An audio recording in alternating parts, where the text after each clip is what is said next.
Hi, I'm Logan Allen from Netflix's Magnolias, and I'm here with Elias, and you're listening to Man Cave Chronicles. Welcome to another episode of the Man Cave Chronicles. Welcome to the party, pal! You're my boy, Blue! Yo, Adrian! A podcast with interviews of amazing guests from the world of pop culture. Oh, yeah! TV. Nice! Movies. Oh, I love the movies! Comedy and more. From deep inside the Man Cave, your host, Elias. Logan, welcome to the cave. All right, thanks for having me. How are you, man? What's new with you? It's been going great, man. Obviously, with everything going on in the world right now, it's been kind of crazy. But obviously, the good thing is the one good thing this year is that obviously my show dropped on Netflix, so I've been kind of leading on that for some positivity. So that's been really great. But it's been great, man. I've been doing very well. I have a lot of stuff to do because I live on a farm, so I have like all kinds of animals to take care of. So, that takes up a lot of my day, and then I'm still doing school, so I'm doing that as well. Yeah, so you've been keeping busy. Oh, yeah, yes, sir. If it's inside or outside, I'm always doing something. There you go. So for you, things haven't really changed that much. No, nothing much, man. Obviously, since we live on a piece of property and we're not interacting with a lot of people in and out of our little farm, I guess you can call it. It's pretty much been the same thing. We go out there, feed the animals, take care of them, check the fence, whatever we got to do, just mainly take care of them, and then come inside and do school. The only difference is I'm not going out with friends and stuff like that because of the whole virus. But basically everything at, the house has been the same with animals or with school or whatever it may be. Yeah. So you've been acting for a few years now, and like I said, you mentioned you got the new show on Netflix, Sweet Magnolias. We'll talk about that, but tell the listeners really quick where you're from. So I'm from Orlando, Florida. And you got a farm in Orlando? Oh, go ahead. So you got a farm in Orlando? Yes. It's actually right below Orlando, Okay. like by the Kissimmee, St. Cloud area. It's like 30 minutes south of there. But yeah, I grew up. I grew up here. I'm a Florida boy. I'm a hardcore Floridian. I was born and raised here. I love the state. But yeah, we have a little farm. We have like horses. We have cows. We have chickens now. We used to have like everything on a stereotypical farm. Like we used to have sheep, lambs, goats, hogs, like everything. That's awesome. And now, we kind of brought it down a little bit. Oh, it was crazy. It was a lot to take care of. So we we took a step back a little bit, and now we're just with the cows and the horses and the chickens, and it's a lot better than having pretty much every animal to exist. No, wow. What's your favorite thing about growing up on a farm? I think there's a lot of life lessons on a farm, personally. I think it teaches you responsibility at a very young age. And, obviously that translates, so you can become more mature, and it definitely helps you out early on. You get to kind of step ahead of everybody else. And then also, I think awareness is a big thing. When you're on the farm and you're around animals that are, 1,000 pounds, you got to be careful, because even though most of our animals on our farm, you can go right as a pet. You know what I mean? Like, they're the cool things, even the big cows and the bulls, the big horns. But, they're still wild animals. You know what I mean? So you still got to be careful of what they do. You got to watch where you are, watch where they are, what you're doing, because one little mistake, it can be pretty bad. So you really got to watch what you're doing. You got to be very aware. And I think that kind of translates, into acting, for example. When you're in a scene, you have to be very aware of what your character is doing, what your character is feeling, his emotions, what's going on, and what his relationship is with that character or other person that you're filming a scene with. So I think the awareness definitely has helped me, not just as a person in everyday life, but also as an actor in a lot of different ways. How old were you when you kind of had an idea that you wanted to get into the entertainment industry, the acting world? So, okay, I think every kid wants to be like on TV, right? And I think every kid wants to. But and I got into the business, and I did like commercials and like photo shoots and stuff and things like that. But when I got my first big thing, which was a Nickelodeon show in 2015 called Talia in the Kitchen. That show, I think maybe 2 or 3 scenes in, I knew this is exactly what I wanted to do. like I fell in love with it right there. And I was having fun with the commercials and the magazines, and, the photo shoots and stuff. But this was like, it was so much fun because it was a TV show, right? It was going to be on TV, like this huge, and I actually got to get a character. I got to bring like this new life and this new tendency, and I don't know where I'm trying to look for here, but I just got to bring a character to life, and I never really got to do that before with the other things. So I think, like I said, maybe 2 or 3 seasons in, I fell in love with it. I had such a good time. I actually, the daughter of the lady who got me into it, because my mom's a teacher, she taught this one girl, and her mom, she had a daughter that was an actress. So, we became very close to that family. She kind of got me started a little bit. Oh, wow. And it's funny because the daughter that was the actress, she actually was on the show too. So it all came back together. So I already knew some of the people that was on the cast, which is very cool. So it was just a very cool experience overall. It was my first big thing. I learned a lot of stuff there involving the acting industry. So I pretty much fell in love with it really there. Was there like anything else also, like, were you watching like a TV show one day or a movie and you're like, man, I think I want to try this? Yeah, I definitely sat there and would watch, Adam Sandler, Jim Carrey, just, funny movies like that. And I would just think, man, I really want to go up there. I really want to do that because I feel like I can bring some fun energy, because every actor has a different approach, right? Every actor has their own style, and that's what makes that actor great. And like I was saying, Jim Carrey, Johnny Depp, all these people, they have that unique energy, right? So I thought, I think I can bring something new. And I was only like 8 or 9 at this time, and I was already thinking like that. And I really wanted to do it. And so, that's kind of how I fell into the entertainment business. How do you deal with the whole pressure, like, dealing, growing up in a farm, doing farm work, acting, schoolwork, and of course, enjoying your childhood also? Exactly. I think it just comes with growing up. I've been around it ever since I was born. You know what I mean? So I think it just becomes a natural thing. And like I said, especially now, we don't have as many animals, nowhere near as many animals as we used to. So that's been really nice. But I think you just really have to adapt to it. And it's really not that bad, too. Once you kind of get it going a little bit and the momentum goes, it's kind of just a day-to-day thing. You know what I mean? You kind of just go from it, from there. But some days it is a lot. You know what I mean? You want to go do stuff, you want to go out, but oh wait, you got the cows and you got the horses and there's stalls you might have to clean out. There's a lot of stuff that comes into that. But like I said, there's more positives than negatives that come with it. The ranch or country lifestyle that I think really influences me in a positive way. So when you told your parents like this is what you wanted to do, what was their reaction with all this? Nobody in my family was in the industry or in the acting business. Yeah. Nobody was. Like I said, my mom was a teacher, and remember, like I said, she taught that one girl, and her mom was already in the business. So we kind of just leaned on them for kind of getting our foot in the door, right? Kind of get us started because, like I said, we knew nothing about it. So they were like, really? Like that's really what you want to do? Nobody in my family is into it or anything. My dad's a full-on, cowboy ranch, and my mom's a teacher. So they're like, okay, well, they've been very supportive, and not all parents are like that. So I give them just so much respect for that because they've been incredible and have just helped me in so many ways.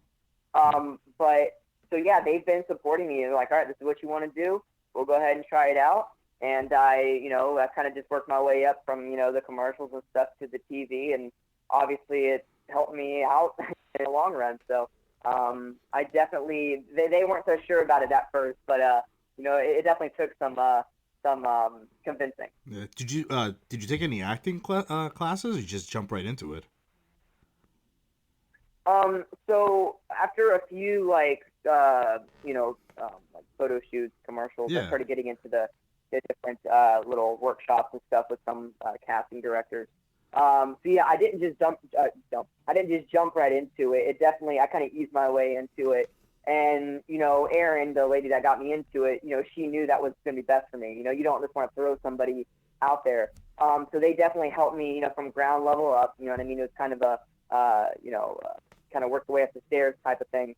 And I think that's definitely helped me out. And like you just mentioned, I did take some acting classes, and that helped me learn the fundamentals. You know what I mean? The building blocks of the industry and business. So I definitely I took a lot when I was younger, without a doubt, and I still take some today. Mm-hmm.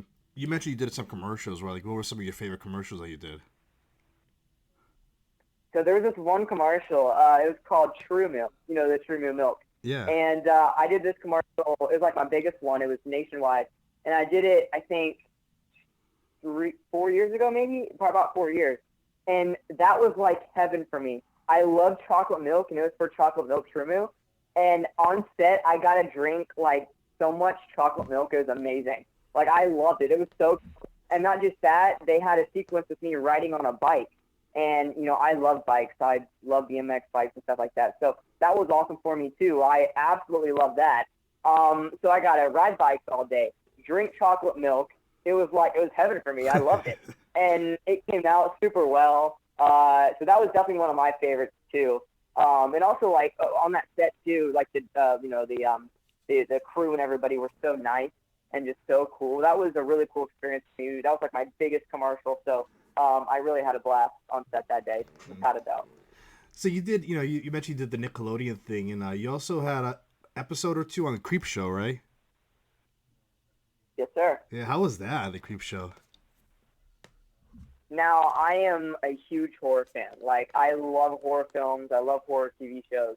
So that was just amazing. And I'm a big fan of the old Creep Show films, because the show is based off of the old Creep Show films back in the 80s. And so that was really exciting for me, because I love the genre and love everybody involved with it and love the old films. So they made it into a horror anthology series, which is like, for everybody that doesn't know, it's like, every episode has like too many stories in it. I was in one of the episodes. I think it's episode 6. It's called The Companion. And it was so cool because, listen, I walked in to the callback for it. We had the audition, the self-tape where I just went on camera, and we walked in to the actual audition up in Atlanta, Georgia. And I walked in, I saw Greg Nicotero. And for everybody that doesn't know who Greg Nicotero is, he is huge in the horror community. He worked on, like, I think Creep Show 2. He's done so much. He is a huge guy on The Walking Dead. He directs a bunch of the episodes. He's huge. And that's why I know him from most. So I walked in, I saw him, and I'm like, oh my gosh, I love this guy. And that was so cool. I was kind of starstruck, I'm not going to lie. So that was a really scary but really cool experience. And then when it comes to actually filming it, I had a blast. I mean, a bunch of the crew was from The Walking Dead, so, I got to hear a bunch of stories from that. And the whole story, the whole episode, it's about, this crazy supernatural force, right? So obviously I get a little bloody and stuff. So that was really cool, having like the fake blood. The lighting is so good. I love lighting in horror films, that darkness, kind of eerie type stuff. And it's so good. Like there's this one shot where this one sequence takes place, and it's on the farm. It's like on this farm, and you see the fog on the ground and the moon in the back. It looks so good, and you see the little, oh my god, it's so good. And so that was really cool. Just the set was good. The cinematography by David Bruckner, who was the director, who I love. I'm a big fan of. He has The Ritual, which I believe is still on Netflix, a film of his that he directed. And he is super talented. I got to work with him. Really cool guy. And really everybody on set was so cool. Like I said, the cinematography, the lighting, the music is so good. Everything was really cool. And it was all practical effects, too. Like, it wasn't a lot of CGI. Yeah. So that helped me personally. I didn't really have to imagine a lot of stuff. The guy that was in, like, the suit of the monster, he was, like, 7 foot tall. His name's Carrie. And Carrie was huge. And, off screen when, we were taking a break, he would take off the helmet of the costume and just talk with me. And then we went right back inside. He put it right back on, and then we go back to the craziness, the intense scene that we were doing. So it was really funny, and but the practical effects were really cool. It was just a really cool experience overall. And like I said, I'm a big horror fan. So finally being able to do a horror project was a dream of mine. That's awesome. And now you star on Netflix's Sweet Magnolia. Crazy ride, huh? Yeah, it's a whole different thing. Cool. Yeah, yes, sir. It's crazy. Are you surprised about the way the show has gone on Netflix with the ratings and the reviews? You know what? It's so crazy because, you know, we expected the show to be big. Like, when it comes to the cast and crew, you know, they're all great people. And we knew, like, there's a special connection. We were all so close within the show.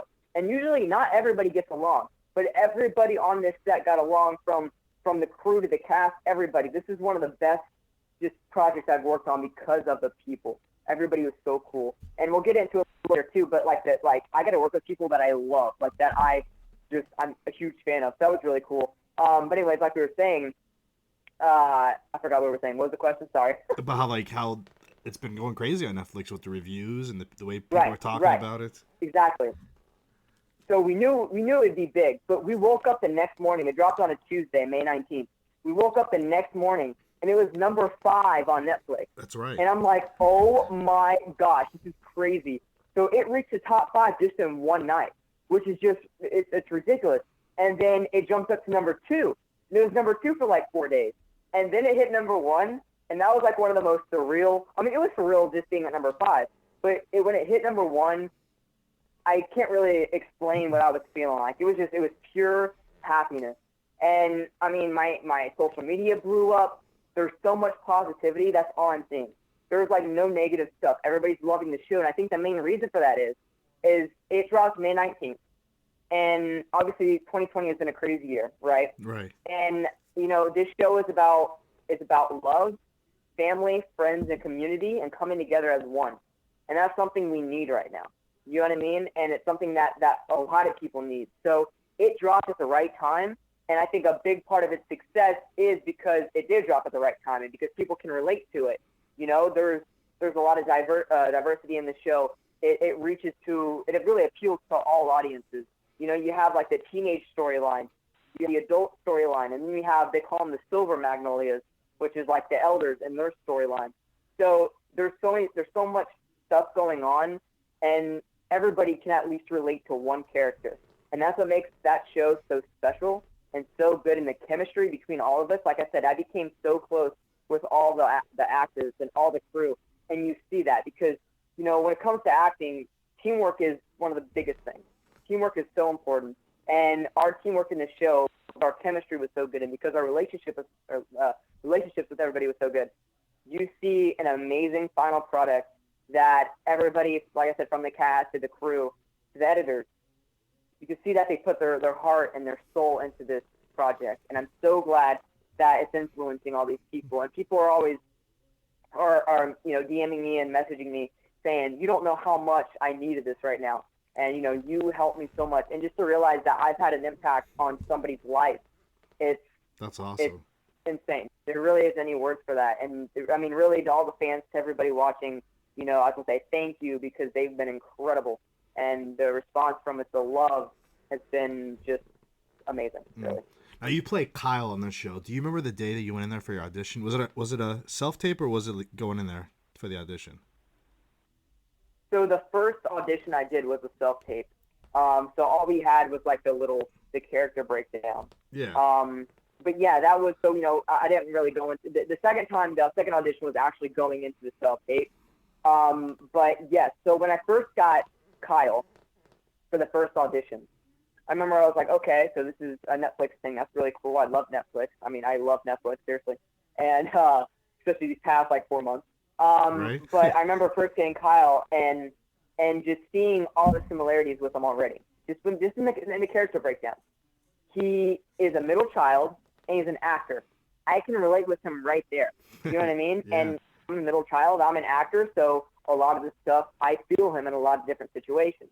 And you don't connect with a character like that a lot. You really don't. So that was something special. And I fell in love with this character. And, you know, just by the scenes that they gave me were so fun. And one was actually really, really intense with the character, and I love that. But it was great, and I fell in love with them. And then I went into the callback when I went up to Atlanta, Georgia once again, and I went in front of Norman Buckley, who is an executive producer and director of most of the episodes. And I believe that one of the producers were in there too. I can't really remember. And I went in there, and you know, I saw them, and Norman Buckley's really big. I knew exactly who he was. I'm like, oh my gosh, this is crazy. And I saw him there, and I walked in. I remember just doing my scenes and him giving me different directions. And I felt so confident because I seen the smile on their faces, and I knew I was like, this is going to be good. This is great. And so that was a really cool experience. And then probably maybe 3 weeks later, I got a call saying you booked it, and that was one of the coolest experiences ever because I got a role that I really wanted to get because of this character and how I related to this character. So the whole audition process was a really fun one. There was a lot of anxiety involved because 3 weeks is kind of a long time. You know what I mean? But it was great. It was definitely. I'm really happy that I got it. I mean, it's one of the best productions I've been on. It's been incredible. So did you find it easy to like prepare for this role since it was kind of like similar to like your style and your life? Yes and no. There's a lot of stuff that that you really have to get used to. For example, Kyle has a bit of a southern twang with him. So for the first week on set, I had a dialect coach that was like, kind of guiding us through the accent. That was very interesting. So I kind of had to get used to that. And now what's funny about that too, with the accent, is now every time I'm talking about Kyle, it's so weird. You'll hear a little bit of like little twang come in, and it's really strange. So now I taught my mind to actually, go ahead and do an accent with it. It's really weird how it works. It's really strange. I would catch myself doing it sometimes. It's really weird. But that definitely took me a little bit. They told us about a month before, so that gave me time to kind of practice it and get used to it. I did a Zoom call with the coach also, so that helped me out a little bit. That was probably one of the biggest challenges. Also, I think the emotion, like before shooting this show, I didn't have to. It was more of like creep show, which is intense, not a lot of emotion, but just intensity and horror. And then you have the Nickelodeon show and Burning It Off on 1 and 2, which are 2 other films that I did. Now, all that, the family acting, there really isn't a lot of sadness involved. It's happiness, joy. This was, a hardcore drama. You know what I mean? So there's a lot of intense emotional scenes, and I really haven't done that or booked a project or done a big project where there was actual emotion involved and sadness. And so that was a really cool take that I really haven't been able to fully dive into yet. So that was really interesting, really fun, and I'm glad that I got to show that side of my acting. You know what I mean? So I'm really glad that I got that opportunity. So yeah.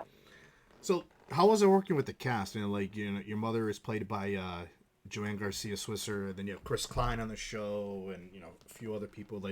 How would you describe your relationship with her on set? Let me tell you something. When I walked into the table read and I seen these people, I'm like, oh my gosh, I couldn't believe it because they didn't announce the cast until after the table read that night. Wow. On May. So when I walked in, I didn't really expect anything crazy, but I walked in and I started seeing these people, and the first person I saw that caught my eye was Jamie Lynn Spears because I'm a big Zoe 101 fan. I saw her, but I haven't seen her since she was 15 or 14 years old, so I wasn't sure that was her. I was like, okay, I'll just, I'll say hi. And then Chris Klein, I know him, big actor and an incredibly nice guy. And I'll get to that in a minute too. And Justin Brewing, who I know, once again, an incredible person. Carson Rowland, I know him because he's actually a mutual friend with the same actress that kind of got me started that we were talking about earlier. Once again, it's a very small world. It's funny how it works. And just a bunch of these actors that I already know. And then actually my mom, Maddie, there was a recast that kind of went on there. So the first time I saw Joanna was about a month after that table read because we already filmed some stuff, but now they recasted, and we had Joanna come in now. And Joanna, the first time I met her it was super cool because I saw her. It was actually a lunch break, and I remember walking in. She was on the phone. I didn't want to interrupt her, but eventually, we sparked some conversation, and I was super nervous because I know her from Reba, and let me tell you something. My mom used to watch Reba all the time, so I knew exactly who Joanna was. So that was really cool, and we eventually started talking, and she is just so nice and such a cool person, and that really goes for the entire cast. Like, everybody was so cool and so nice, and just, you know, and once again, not every production is like that. It really isn't. And it was so special. And like I said, you see that translate into the show, and you see that chemistry, you see that love, you see that relationship that's there. You know what I mean? You see that little spark that definitely is very positive, you know, and definitely influences the show. So that was a very big and important thing. But everybody was so cool. Like, I remember with Chris Klein, our first thing we did together, I talked a little bit beforehand at the table read, and then we had like a little dinner that night too at this one restaurant. I talked to him there. But I really talked with him when we did our first scene together, and we were waiting in the waiting room, and he called me over. We were sitting there, and he called me over like, "Hey, come here." And he actually, in the show, he has a Southern accent. His character does, Bill Townsend, but he kept the accent off screen too. Like, he would still keep it. So that was really funny. So he never broke the accent. And he said, "Hey, Logan, come here." So I went over, and we talked like a good 30 to 40 minutes, and just we learned so much about each other, and that helped with that chemistry. And I became close with Chris Klein, which I never thought I would. That was really cool. But that was with everybody. Like, it was something special. And like I said, not every production is like this. It really isn't. So I was really blessed to be a part of it. My guess is you can't wait for season 2 to start filming it. Listen, let me tell you something. Okay, so there's obviously a big cliffhanger at the end. We don't know anything about the cliffhanger either. So we're sitting here, we're as anxious as you guys are. We want the season 2. And, I mean, it's looking that way. You know what I mean? It reached #1 on Netflix. Just in this past week, I saw a thing saying that I think 1.1 million people watched it just this past week. So I'm like, that's just crazy. That many people tuned in. Imagine what it was like the first week it came out. I'm like, that's just insane. So obviously a lot of people are loving it. A lot of people are wanting to know what's going on with that cliffhanger, because I am too. So hopefully we need a season 2. We really need a season 2. I mean, the support has been incredible. Everybody seems like they're really loving the show. So hopefully Netflix, fingers crossed that they give us a season 2, because I think we definitely need it. There you go. So throughout you said you'd spoke to Chris Klein, right? Like, did he give you any acting advice? Because he's been in the industry for years. Yeah. Well, with that little time, that 30 to 40 minute talk, we kind of talked about. It's funny because he, you know, likes the bull riding stuff too, and you know, the bulls and the cows and stuff, and the ranch life. So we mainly talked about that. Industry wise, he really just told me just to keep a level head. You know what I mean? Just make sure that you stay the way you are, don't change, because like you said, you know, with Netflix, everything drops at once. He said you're gonna blow up. He said you're gonna gain a good, you know, tens of thousands of followers. So he's like, you know, you just got to go ahead and keep a level head, man. Yeah. So that was a very super good advice from him. And he said, you know, your parents are always right, you know, stuff like that. So it was great. You know, he gave me some great advice, not just on acting, but great personal advice that I'll definitely use. Yeah.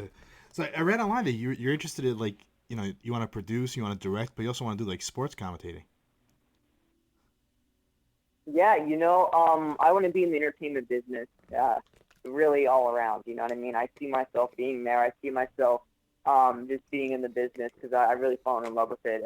And like you said, directing, producing, writing, I would love that. I feel like, especially with this show, we had 3 different directors throughout the season. So I got to see everybody's different, you know, style, their different vision.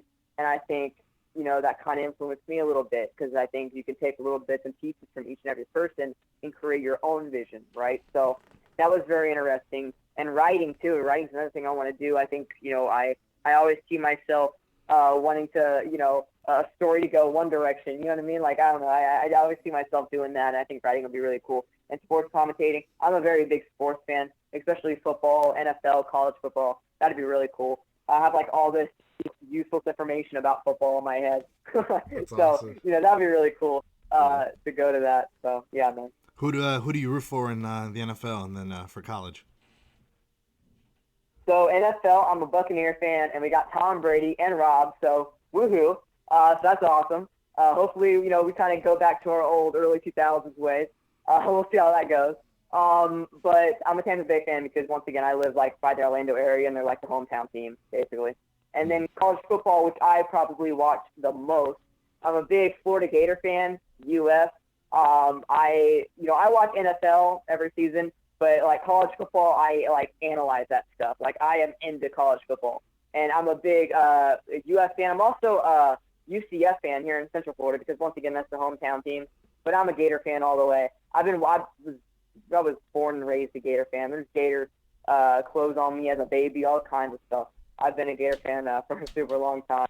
That's another thing too. Oh my gosh! So it's funny because like I'm getting all these the different like Gator players and all these football players like saying, "Hey, I love the show," and it's like the craziest thing ever because they're looking at me and they're like, "Hey, I'm a big fan," and I'm like, "No, it's like I'm a big fan of you." So that's a really funny aspect that I'm loving so much because I'm like, I love you. You're so cool. You're such a good athlete, and then they love my show. Like it's so crazy, but. Yeah, man, I'm a very big sports fan.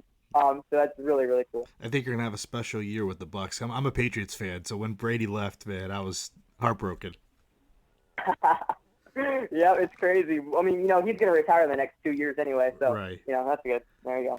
Yeah. So, what's next for you? Any other projects that are gonna come out that you've already finished, or what's your next thing? Nothing I can speak on, but, you know, obviously just trying to do my best, you know what I mean? Trying to keep on getting stuff out. The busier, the better.